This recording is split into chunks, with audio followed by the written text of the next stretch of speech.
Tu connais la valeur de quelque chose, tu vas prendre plus de temps. Mhm. Par exemple, mais c'est vrai, par exemple, voilà, lambda, tu vas manger un truc gastronomique, tu vas manger juste parce que tu as Ouais. faim, mais quelqu'un qui recherche la saveur va prendre du temps. Et je pense que c'est la même chose avec Dieu. Quand tu comprends la saveur qu'il y a dans la présence de Dieu, tu vas essayer de prendre plus de temps avec lui.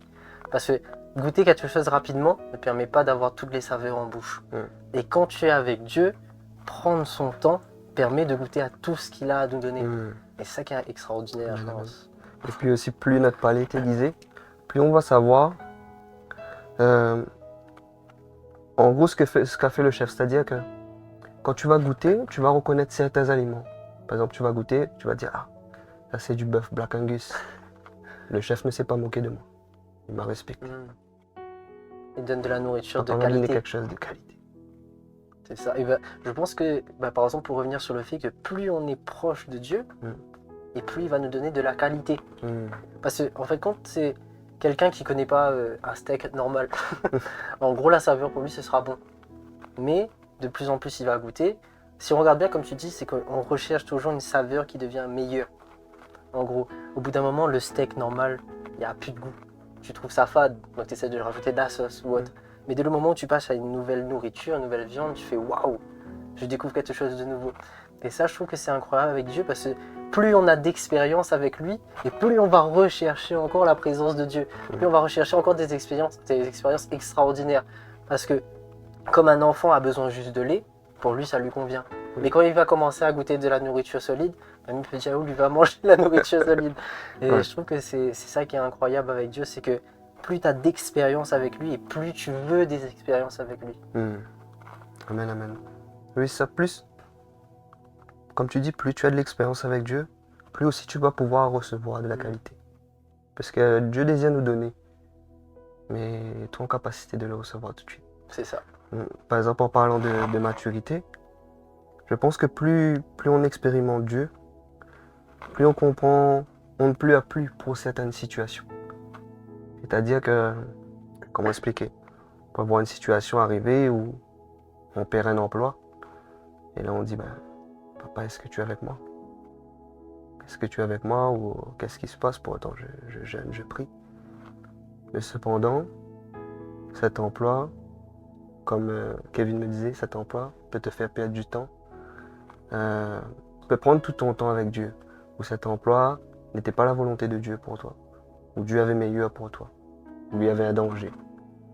Et si tu n'es pas mature, quoi qu'on ne juge pas les gens, mettre une étiquette mature, non mature, mais si on n'a pas cette expérience-là, on va pleurer, on va blâmer Dieu, on va dire, ben, pourquoi tu fais ça et tout. Mais si on a expérimenté Dieu, on va comprendre qu'il a fait ça avec amour en fait. Amen. On va reconnaître, désolé, hein, Non, bah, écoute, on va reconnaître même l'empreinte de Dieu. Quand il y aura une situation, même les situations qui ont l'air mauvaises, on va pouvoir discerner, on va dire, il y a l'empreinte de papa là-dedans. Il essaie de me protéger. Amen. Tu sais, ça revient sur le passage qu'on avait partagé dans 1 Corinthiens 14, 20.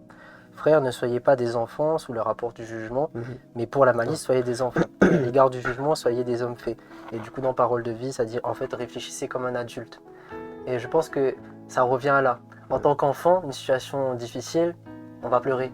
Oui. On va pleurer, on va appeler maman, papa, tout ça. Mais en fait, il est arrivé un certain moment, comme tu dis, c'est que on va pas pleurer pour quelque chose pour rien en gros. C'est que quand, avec la maturité, avec l'expérience qu'on aura avec Dieu, il faut qu'on se mette dans notre tête que maintenant il faut réfléchir avec la maturité que Dieu m'a donnée. Amen. Donc aujourd'hui, cette situation, il y a peut-être 2 ans, j'aurais été à terre. Mais aujourd'hui, je sais que ce que j'ai vécu avec Dieu me permet de me dire que là, non, je vais encore avancer. Que cette situation va m'élever et non me descendre. Parce qu'en fait, compte, c'est le fait de réfléchir comme un adulte. Amen. Et je pense, en fait, compte, des fois, il y a des situations où on a la solution. On a cette maturité, on a eu l'enseignement et on a la solution. Mais malgré ça, nous on descend, on dit non, comment c'est possible? Mais après, et c'est bizarre, hein, et il manque juste un déclic. Quand tu dis mais non, ben je sais que, par exemple par la prière, je sais que ça va se régler. Et c'est bizarre, hein, on arrête de pleurer. On se dit, ben c'est bon, j'ai la solution. Mais des fois, on a déjà la solution en nous, hein, mais on réfléchit comme un enfant. Oui. On réfléchit à ce qu'il y a à la surface. alors qu'au plus profond de cette situation, Dieu, peut-être, il y a une source de bénédiction dans cela. Et je trouve ça incroyable encore avec Dieu. Oui. Comme tu as dit, un enfant, il va arriver, il va pleurer. Un tel m'a fait ça. Il y a ça qui est arrivé. Un adulte va arriver, il va y faire face. Et un autre stade encore, on va en rire. Parce que Dieu se rit de ses adversaires. Je pense que plus on a cette assurance dans le Seigneur, quand on voit que l'ennemi commence à s'agiter, on rit. On rit. On sait que papa est dans la cité. Papa est dans la ville. Tout tiendra bon. Amen. Papa emmènera toutes choses à bonne fin pour moi. Amen. Tu es poussé pour me faire tomber, mais l'Éternel m'a secouru. Vas-y. Tu sais que, encore sur les expériences sont une fondation. Mm. En fait, plus je vis des trucs avec Dieu, quelqu'un me dit « Ah, Dieu n'existe pas », je pourrais jamais dire que Dieu n'existe pas, tu comprends ce que je veux dire? Oui. C'est que certaines choses qui pourraient nous ébranler avant dans notre vie chrétienne, quand on était jeune, on va dire jeune chrétien, ne nous ébranlera pas aujourd'hui.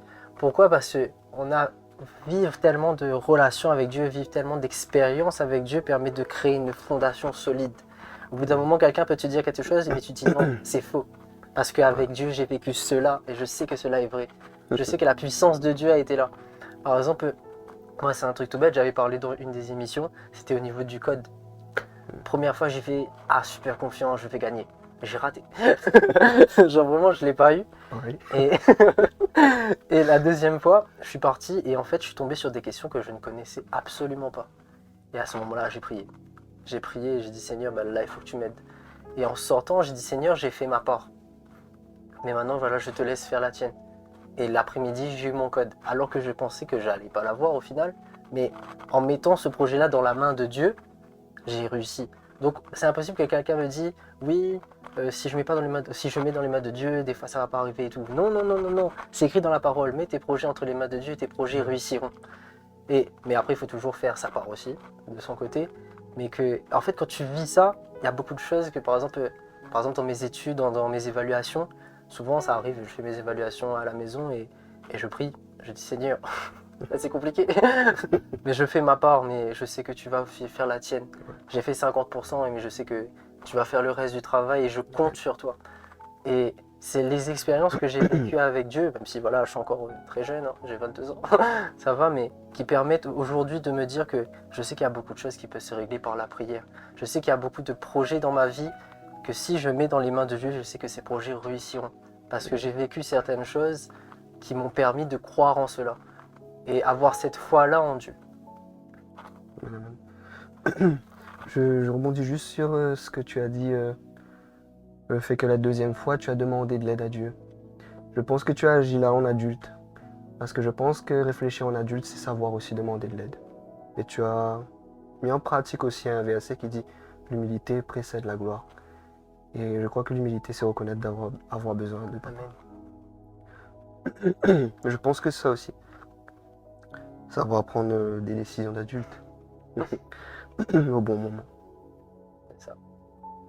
Et par rapport à ce que tu disais sur les fondations, désolé, mais encore l'exemple de Joseph, il a expérimenté Dieu. Sa fondation, c'était Dieu.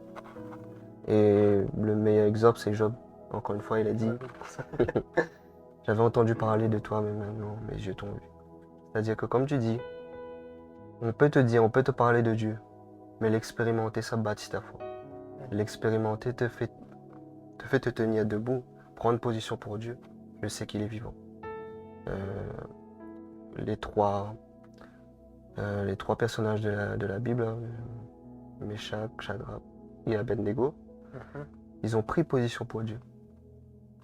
Parce qu'ils avaient une solide fondation.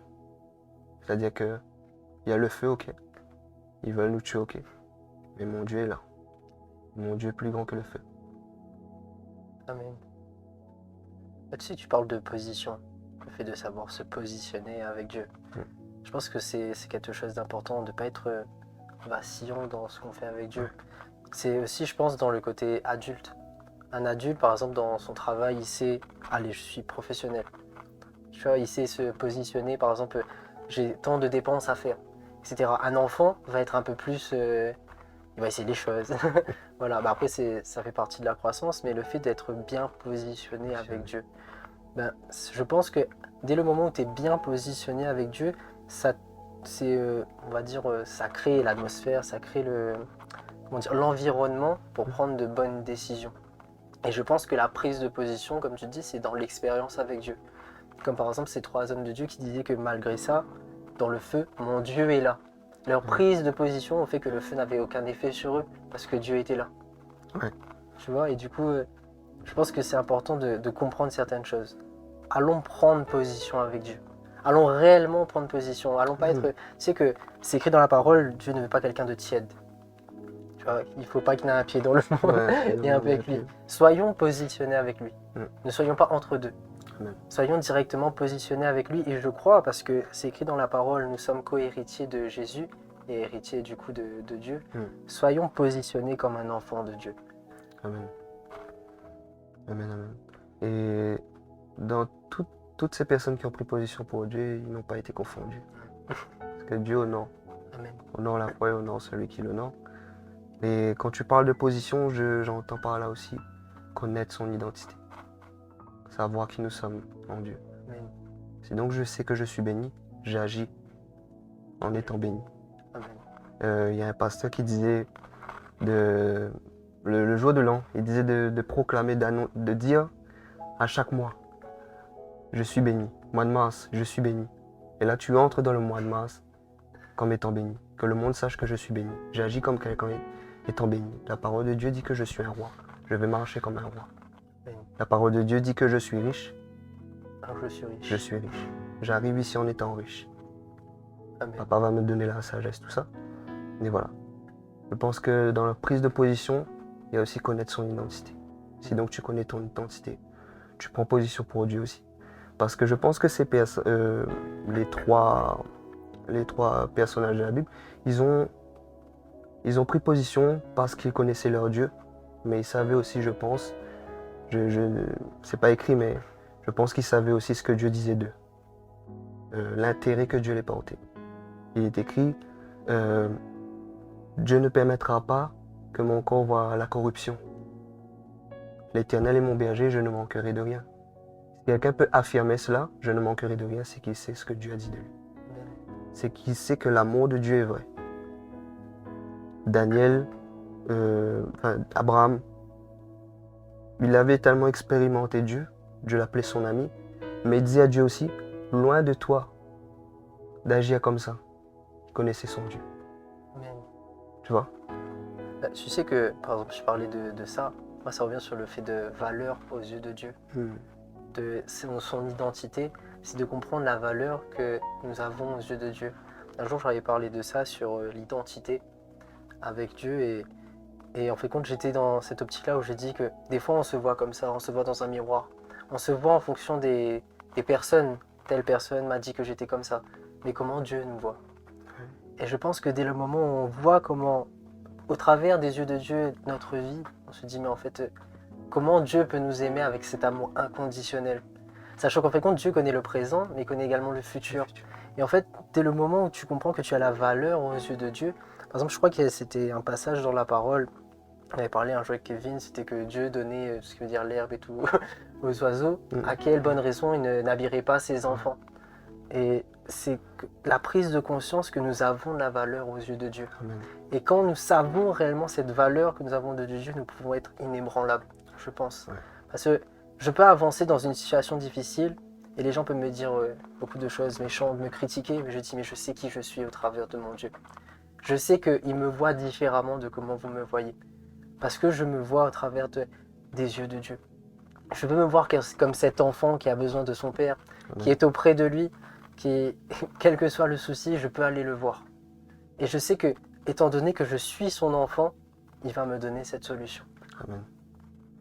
Amen, amen. Ouais. Je pense aussi, comme tu as dit, que connaître l'amour de Dieu, la valeur qu'on a à ses yeux, nous rend inébranlables. Quand on regarde Jésus, le meilleur de tous les exemples, c'est écrit une voix se fit entendre du ciel, celui-ci est mon fils bien-aimé, en qui j'ai mis toute mon affection. Il pouvait se baser là-dessus. Dites-moi ce que vous voulez, crachez sur moi. Je suis le fils de Dieu, bien-aimé de Dieu. Donc il a mis toute son affection. Amen. Jésus est Dieu. Et il a vécu en tant qu'être humain. Mais je pense que ce qui l'a fait tenir, c'est l'amour. C'est vraiment l'amour. Connaître son identité l'a fait tenir face au diable. Et l'amour l'a fait tenir dans la souffrance. Amen. C'est bien encore un truc où je reviens. J'ai dit trop de choses dans la tête. C'est vraiment des fois une parole de Dieu permet de tenir n'importe quelle situation. En gros, cette parole de Dieu, à Jésus, l'a permis de tenir face aux choses compliquées de la vie. Par exemple, il y avait aussi le passage, bon après là c'était une prière, c'était dans Marc je crois, Kevin en avait parlé de ça, c'est qu'après la prière, Dieu en fait compte, Jésus s'est fait fortifier. Et je pense qu'en tant que chrétien, des fois, on peut prier pour vraiment avoir une conversation avec Dieu. Et certaines paroles que Dieu va nous donner, va nous fortifier pour le futur. Par exemple, comme tu dis, c'est que cette parole nous permet de tenir. Amen. Par exemple, je peux être dans un truc compliqué, mais je dis oui, mais il y a un mois de cela, j'ai noté. Dieu m'a dit ça. Donc je peux continuer à avancer. Ma vie n'est pas finie. Amen. Car je sais que Dieu a prévu quelque chose de différent pour moi. Par exemple, comme tu parlais d'un emploi, tu peux voir un emploi comme quitter un emploi ou se faire licencier comme quelque chose de mauvais. Mais je pense qu'avec une parole de Dieu qui te dit je prévois quelque chose de merveilleux pour toi, tu peux te dire d'accord, si ce métier n'est pas pour moi, alors je sais que Dieu a préparé quelque chose de plus grand encore, a préparé quelque chose de parfait. Ouais, il y a beaucoup de choses qui viennent, mais le plus... C'est vrai en fait, avoir une parole de Dieu te fait tenir debout. Et là, on met en pratique aussi ce verset. Celui qui bâtit sa maison sur la parole de Dieu. Les vents peuvent souffler, la tempête peut arriver, mais cette maison tiendra debout. Les vents peuvent arriver, les tempêtes peuvent venir, mais je tiendrai debout. Papa m'a dit ça. Il y a un évangéliste qui disait ça. Il disait, Jésus a dit à Pierre, quand tu seras vieux, on te mènera où tu ne voudras pas tout ça. Donc Pierre pouvait se baser sur cette parole pour savoir qu'il ne mourrait pas jeune. C'est ça. Paul, Dieu lui avait dit tu dois comparaître à Rome. Donc, peu importe les tempêtes, peu importe le serpent, il doit comparaître à Rome. C'est ça, il y a quelque chose de prévu. Oui. Dieu a prévu quelque chose. Le temps du passage, tu pourrais dire non, ça peut s'arrêter là. Non, non, non. Dieu a prévu ça. Oui. Dans tous les cas, Dieu a prévu la fin, en gros, d'une situation. Dieu voit la fin de le commencement. Dieu a fait une promesse à Abraham. Abraham crut. L'importance du coup d'avoir une promesse aussi. Oui. Promesse de Dieu. Joseph a eu des rêves. Il a tenu dans la prison. Il est resté avec Dieu. Il n'a pas renié Dieu. Amen. Il savait ce que son Dieu avait dit. Il savait les paroles qu'il avait reçues. Cela s'accomplira. Dans l'Apocalypse, c'est même écrit quand on raconte tout. C'est écrit, c'est fait. C'est fait. Si papa a parlé, c'est fait. J'ai plus à douter. Je me mets en marche maintenant. Et même, c'est une consolation. Comme tu disais, de perdre un emploi, tout ça, mais de recevoir une parole de Dieu. Là, tu manifestes cette vie différente, cette vie de Dieu. C'est-à-dire que tu es heureux au milieu de la tempête. Comme Jésus. Jésus était au milieu de la tempête, il se reposait, il était en paix. Une parole de Dieu nous apporte la paix. Donc la tempête n'a pas pu imposer à Jésus son trouble. Mais Jésus s'est levé et a imposé sa paix à la tempête. Amen. Je sais ce qui va se passer. Amen. Je sais ce qui va se passer. Je me ris de l'avenir. Amen. Je pense qu'on peut finir notre café. Là, c'est super froid là. sur ce moment, et on peut conclure là-dessus, c'est que on doit se imposer la paix que Dieu nous a donnée en gros. Oui. Que la parole de Dieu permet de nous faire passer n'importe quelle tempête. Si je sais ce que Dieu a dit, alors je sais que je peux avancer. Si je sais ce que Dieu a dit, peu importe les tempêtes, peu importe les difficultés, je sais qu'il y a un but dans ma vie. Je sais qu'il y a une ligne d'arrivée. Et tant que je n'arrive pas à cette ligne d'arrivée, rien n'est fini. Oui, c'est ça. C'est que je dois accomplir quelque chose, les circonstances me disent non. Je regarde mon comportement, ça me dit non. Je regarde mes capacités physiques, ça me dit non. Mais si papa a dit oui, j'y vais. Amen. Les circonstances ne sont pas mon maître. Quand tu regardes Jésus, il est arrivé devant le tombeau, il a dit Lazare, lève-toi. La parole de Jésus a compté plus. La mort n'a pas pu retenir Lazare. Amen. Il est arrivé devant la file, il a dit Jeune fille, lève-toi. Jésus est mon maître. Sa parole, c'est sa parole qui compte. Dis seulement une parole et mon serviteur sera guéri. Et je crois même que dans sa parole, il y a la capacité. Si donc il te dit lève-toi, prends ton lit, marche, il t'a donné la capacité, il t'a donné la guérison. Mais Papa a parlé. c'est ça. C'est que, je sais pas si c'est une parole dans la Bible ou un truc que j'avais noté un jour. Dieu nous rend capables. Amen. C'est Dieu qui nous rend capables. C'est pas parce que, en fait, quand. Ça aurait été super si j'avais retrouvé, mais c'est dans ce passage-là qui dit ce n'est pas nous qui avons choisi Dieu, mais c'est lui qui nous a choisis afin que nous portons du fruit. Oui. Dieu nous rend capables. Amen. Dans des situations compliquées, on pourrait dire non, mais je peux pas. Par exemple, mon code, je pouvais dire que non, je connaissais rien. Dieu m'a rendu capable de réussir. Dans le moment où je pensais que j'étais faible, alors Dieu m'a rendu fort. Amen. Et il y a toujours ce passage-là qui fait que c'est lorsque nous sommes faibles que nous sommes forts. Parce Oui. que nous remettons tout entre les mains de Dieu. Oui. Il se glorifie dans ce qui est faible. Et même ce qui paraît faible. Amen. Quelqu'un peut paraître faible et petit, mais ce qu'il vit avec Dieu, c'est merveilleux. Ouais, je ne vais pas m'égarer du sujet. Mais comme tu dis, c'est Dieu qui nous rend capables. Il nous donne le vouloir et le faire. Il est même écrit, Éternel, tu nous donnes la paix, car tout ce que nous faisons, c'est toi qui l'accomplis pour nous. Jésus a même dit, sans moi, vous ne pouvez rien faire. Je suis le cep, vous êtes les sarments. Nous portons le fruit, mais la sève vient de Jésus. La vie vient de Jésus. Si on donne un encouragement, il y a la parole de Dieu, mais il y a la parole qui emmène la vie, le réma, la révélation, la parole de Dieu, comme tu dis.